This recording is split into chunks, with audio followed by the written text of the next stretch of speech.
एक दौर था जब जम्मू कश्मीर के अंदर पत्थरबाजी होती थी, हड़तालों के कैलेंडर आते थे, बम, बंदूक, पिस्तौल, गोलियों और ग्रेनेडों का शोर सुनाई देता था। आज वो दौर खत्म हुआ। मैं देख रहा था कल जहां जम्मू कश्मीर के पूर्व मुख्यमंत्री डॉक्टर फारूक अब्दुल्ला साहब जम्मू में आए हुए थे, बड़ी जबरदस्त तकरीर कर रहे थे, बड़ी जबरदस्त। हो नौज़बिल्लाह। डॉक्टर फारूक अब्दुल्ला साहब को गुजर बकरवालों की, एससी समाज की, ओबीसी समाज की याद आ रही है। अभी और ज्यादा आएगी, अभी और चिल्ला चिल्ला कर बोलेंगे। एक दौर था जब जम्मू कश्मीर के अंदर पत्थरबाजी होती थी, हड़तालों के कैलेंडर आते थे, बम, बंदूक, पिस्तौल, गोलियों और ग्रेनेडों का शोर सुनाई देता था। आज वो दौर खत्म हुआ। आज जम्मू कश्मीर में अमन है, खुशहाली है, भाईचारा है। और साल के आखिरी दिन 31 दिसंबर रात 2 बजे तक जब लाल चौक के अंदर जश्न होता है तो दुनिया बोलती है फिर एक बार, फिर दुनिया बोलती है।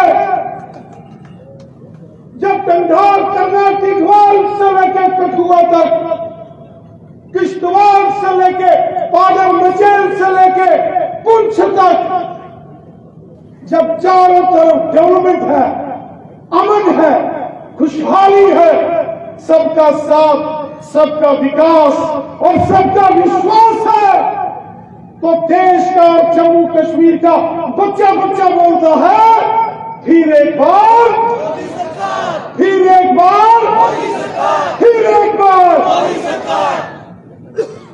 साथियों, मैं देख रहा था कल जहां जम्मू कश्मीर के पूर्व मुख्यमंत्री डॉक्टर फारूक अब्दुल्ला साहब जम्मू में आए हुए थे, बड़ी जबरदस्त तकरीर कर रहे थे, बड़ी जबरदस्त। हो नौज़बिल्लाह। क्या बोल रहे थे? गुजर बकरवालों के साथ जुल्म हुआ। ये कौन बोल रहे थे? डॉक्टर फारूक अब्दुल्ला साहब।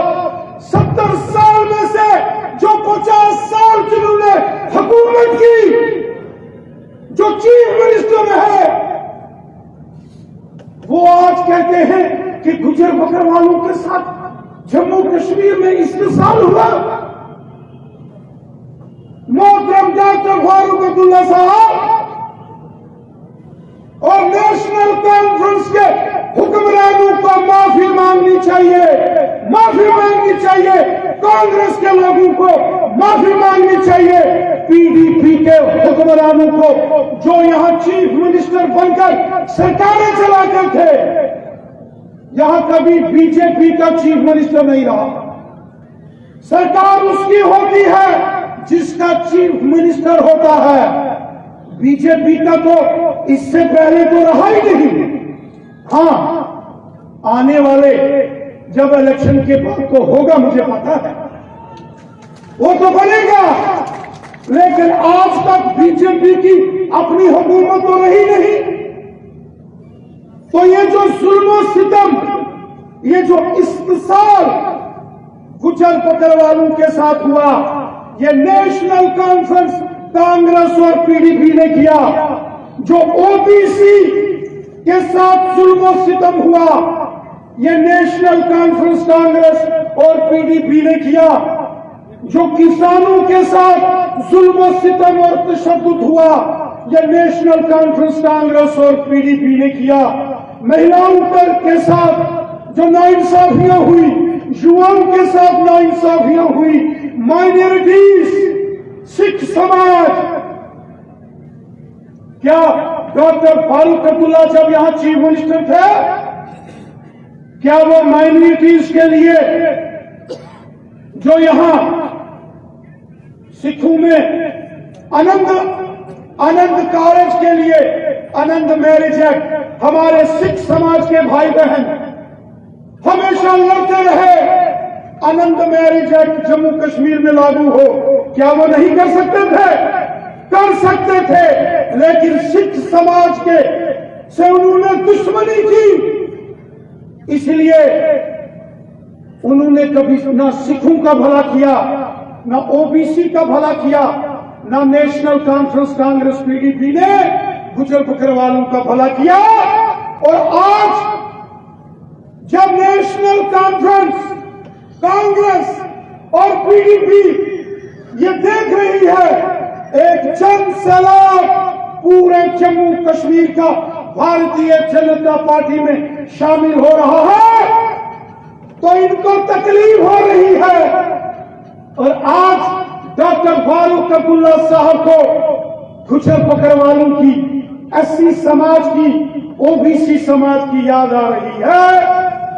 अभी और ज्यादा आएगी, अभी और चिल्ला चिल्ला कर बोलेंगे, लेकिन इनकी सुनने वाला अब कोई नहीं है। लोग इनको जानते हैं, इन्होंने कितनी तबाही जम्मू कश्मीर की की है। इसलिए मेरा आप सबसे निवेदन है, ये लोग आएंगे हिंदू और मुसलमान और सिख के बीच में जहर खोल के ये राजनीति करेंगे। इस षड्यंत्रकारी राजनीति से हमने बचना है।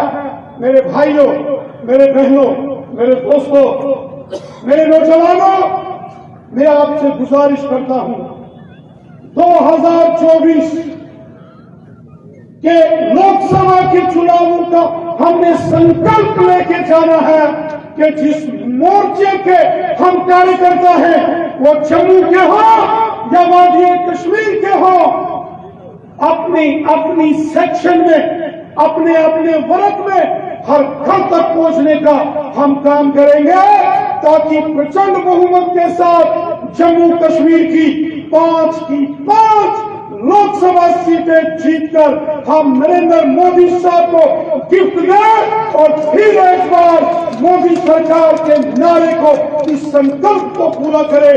यही निवेदन करता हुआ मैं अपनी वाणी को यही विराम देता हूं। जय हिंद, जय भारत।